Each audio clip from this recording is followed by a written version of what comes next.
ይሄ ፍቅር የሚሉት ነገር ግን እንዴት ከባድ እንደሆነ ጨርቄን እጥራለሁ በሩታ ምክንያት፣ አሁን ግን በሩታ ተስፋ እየቆረጥኩ ነው እያለ ነው። እና በነገራችን ላይ ቢኒ ለምንድን ነው የበለጠ ተስፋ የምታስቆርጠው? እኔ ግን ማለት ነው እንደኔ ደስታ ማንንም እየጠራ በሩታ ዙሪያ ባታማክር ጥሩ ነው። ምክንያቱም ፍቅር ነው ያስክ አይደለ? ታፈቅራታለህ፣ ትወዳታለህ፣ ጠግ ድረስ ታገል። ምናልባት አንድ ቀን ይበራልህ ይሆናል። እንዳልከውም ደግሞ ወን ሩታ ያንተ ትሆን ይሆናል፣ ወን ታፈቅር ይሆናል። እና ያንንም እየጠራ ስለ ሩታና ስለ አንተ ለምን ሩታ ወደዚህ ትገፏታላችሁ፣ ለምን ወደዛ ትወስዷታላችሁ ከማለት ወጥተ ፍቅር ላይ አሁንም እስከ ጥግ ድረስ ፍቅር ላይ ዋጋ ከፍለ ማስቀጠል አለብህ ብዬ ነው ማስበው። ተስፋ መቁረጥ የለብህም። እና አሳዘነኝ ማለት ደስታ በጣም የዋህ ልጅ ነው እንዳየሁት ከሆነ ማለት ነው። በጣም ያፈቅራታል፣ ይወዳታል። ለእሷ ስል ጥግ ድረስ ዋጋ ከፍላለሁ፣ መክፈል ያለብኝን ነገር እያለ ነው። ቢኒ ደግሞ ተስፋ እያስቆረጠው ነው። ሩታ አትወድም፣ አታፈቅርም፣ ልቧ ውስጥ የለችም፣ ከአንተ ጋር ማሳለፍ አትፈልግም እያለ ቢኒ ስነ ስርዓት የሚያፈቅርን ሰው በዚህ ልክ አይደለም የምታስረዳው፣ ወይም ደግሞ በዚህ ልክ አይደለም ተስፋ የምታስቆርጠው። ምን ማለት ነው? አታፍቅረው፣ እሷ እስከምታፈቅረኝ ጊዜ ጠብቃለሁ እያለ ነው። በነገራችን ላይ ግን ቤተሰቦች በጣም ከባድ እንደሆነ ታውቃላችሁ። ይህ ነገር ማለት ከሁለት ወገን ካልሆነ አንድ ወገን ብቻ አንድን ሰው አፍቅሮ ምን ያህል እንደሚጎዳ አስባችሁታል?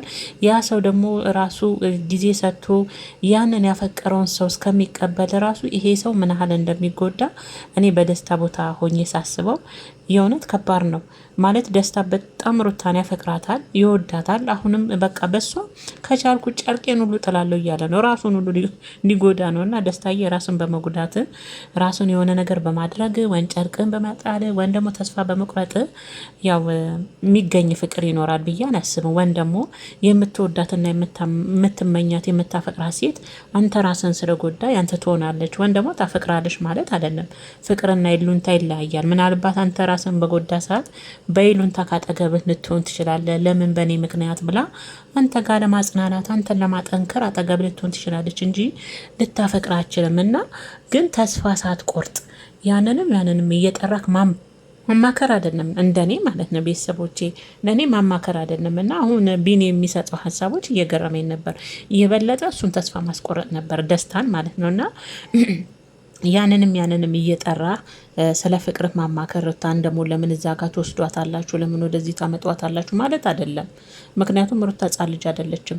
ከወደደችና ውስጧስ ፍቅር ካለ ለአንተ ቦታ ከሰጣት ማንም ሰው አንተን ከመውደድና ከማፍቀር የሚያግዳት ነገር የለም። በእርግጥ አሁን ላይ ለምንድን ነው ተስፋ እየቆረጥኩ ነው ያለበት ምክንያት እኔ ደስታ የታየኝ አሁን ላይ ሩታ እንግዲህ የምታደርገው ነገር አለ። ከልጁ አባት ጋርም እየተገናኘች ሰላም እየፈጠረች ነው። ይሄ ደግሞ ለደስታ ጥሩ ስሜት እየፈጠረለት አይደለም። እንዳየሁት ከሆነ አበሳጭቶታል። ዛሬ በቃ የሆነ ሌላ ሰው ሆኖ ነው የመጣውና እንደውም ዛሬ ያ ቅልስልስ የሚለው ደስታ አይደለም። በቃ ቦግ ሲልበት ነበረ። የቢኒም ንግግር ደግሞ ያናድ ነበረ እና ሰሞኑን እሷ ያለችበት ሁኔታም እያናደደው በእሷም ተስፋ እየቆረጠ እንደሆነ ነው ሲናገር የሰማሁትና እንደኔ ያንንም ሀሳብ አትቀበል። አፍቃሪው አንተነህ ጥግ ድረስ አጠብቃት፣ ጥግ ድረስ ዋጋ ክፈል፣ አፍቅራት። አንድ ቀን ምናልባት ያንተ ትሆንና ባልጠበቅከው መንገድ እጅ ውስጥ ገባ ይሆናል። አይታወቅም። ጊዜ ስጣት። ብዙ ጊዜ እንላለን፣ ተመልካችም ያው ይልሃል። ጊዜ ስጣት፣ አብራችሁ አሳልፉ።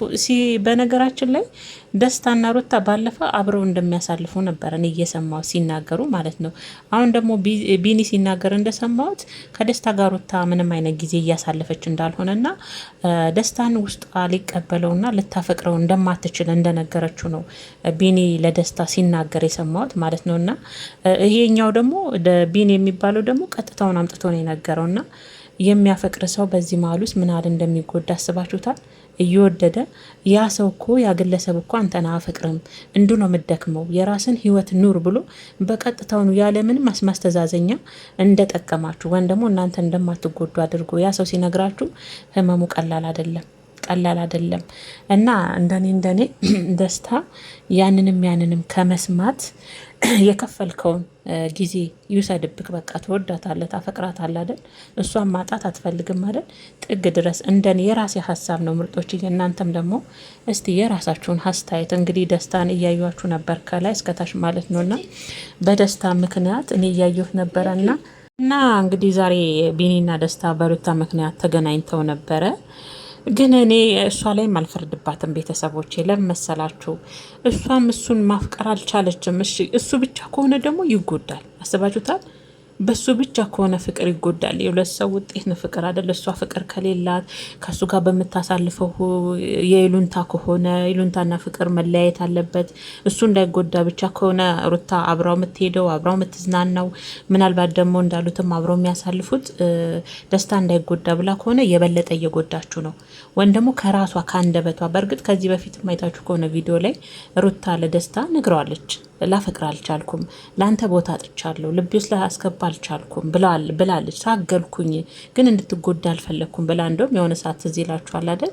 ይሄንን ብላው ነበረ። እንደውም እሱ በቃ እንደውም እንደዛ ተብሎ ራሱ በቃ የወንድምነትን መልካም ነገር ሁሉ ተመኝቶ በዙሪያ ያሉ ሰዎችን እንደውም ሩታዬ እንዳትጎዳብኝ ብሎ እንዳትጎዳት ብለው ነበር የተለያዩት።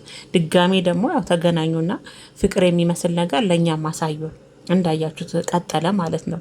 አሁን ላይ ደግሞ አጅሪት ያለችበትን ሁኔታ እያያችሁ ነው። ይሄ ደግሞ ደስታ ነቢኒ ምናምን እየመጡ ደስታን እያገናኟቸው እንደሆነና ከሱን እየራቀች እንደሆነና እሱ ደግሞ የሚታየው ነገር ተስፋ የሚሰጥ ሳይሆን በእሷ ዙሪያ ተስፋ የሚያሳጣ ነገር እንደሆነና ጭራሽ እንደውም ለሩታ ስል ጨርቄን ሁሉ ጥላለሁ ነው ያለው። እግዚአብሔር ጨርቄን ሁሉ ጥላለሁ፣ የፈለግኩትን ዋጋ ለእሷ ስል ከፍላለሁ እያለ ነው። እና ደስታ የሞኝ አትሆን አባቴ። አንተ ስትኖር ጨርቅን ስትጥል ሳይሆን ጨርቅን ዝንጥ ብለ ስትለብስ ያኔ ነው። ወን ደግሞ ሩታ ብትሄድም ሩታ ሌላ ደግሞ እሱ የምታፈቅር ትኖረ ይሆናል አይደል? ቤተሰቦቼ አንዳንዴ ምን አለ መሰላችሁ፣ አንዳንዴ የማይሆነ ነገር ላይ ሙጥኝ ብለን ጊዜያችንን እናባክናለን። ለእኛ የማይሆነን ነገር ላይ ማለት ነው። ምናልባት የደስታ እኮ ግራ ጎኑ ሌላ ትሆናለች፣ ከእሷ ውጭ ሌላ ትሆናለች። እሱ ግን ያው ሩታ ላይ እየደከመ ነው። እኔ እሷ ላይም አልፈርድም። በነገራችን ላይ ቤተሰቦቼ ሩታ ላይም አልፈርድም። ጊዜ ያስፈልጋታል። ብዙ ጊዜ ብለናል፣ ግን ረጅም ጊዜ እኮ ወስደዋል። ከተዋወቁ ራሱ ወደ ቪዲዮ ወደ ዩቱብ ሚዲያ ከመጡ ራሱ ሩታ ከደስታ ጋር ቆይች አይደል? ያው ላይፋቸውን ለእኛ ባያሳዩንም ግን ከጀርባ ሌላ ላይፍ እያሳልፉ እንዳሉን ባለፈ ነገሩን አያችሁ። ግን ውሸት ነው፣ እያሳልፉ አይደለም።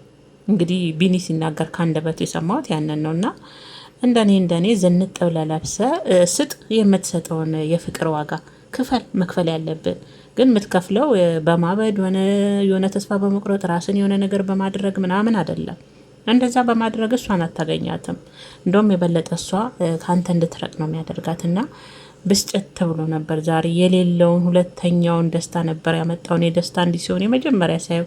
ምክንያቱም እንደምታየው ደስታ ልስልስ ያለ ነው። ንግግር ብዙ አይችልም፣ ብዙ ተናግሮ ማሳመን አይችልበትም። እኔ በነገራችን ላይ የዘንድሮ ወንዶች እኮ ማለት ነው ከፍየል ይብሳሉ።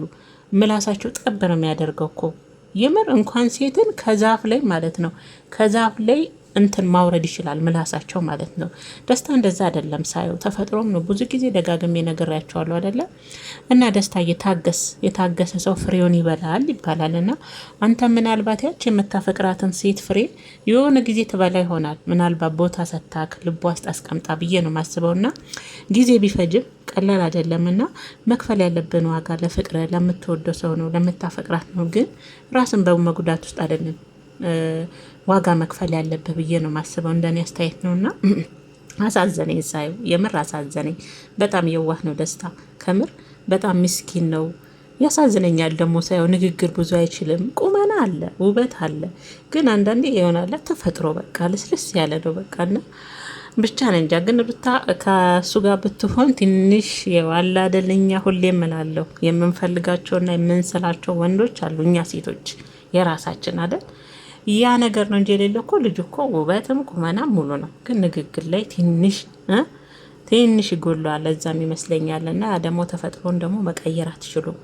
እና ለማንኛውም ምርጦችዬ ያለው ነገር ይሄ ነው። የቢኒ ንግግር ግን አልተመቸኝም። የበለጠ እሱን ከሷ ላይ ተስፋ የሚያስቆርጥ የማይሆኑ ንግግሮችን ነበር ሲናገር የነበረውና ወን ደግሞ ወደ መጣበት እንዲመለስ የከፈለውን ከፍሏል፣ አልሆነም ወደ መጣበት እንዲመለስ ነበር። እንዲህ አይደረግም። ቢኒ ምን ሆናል?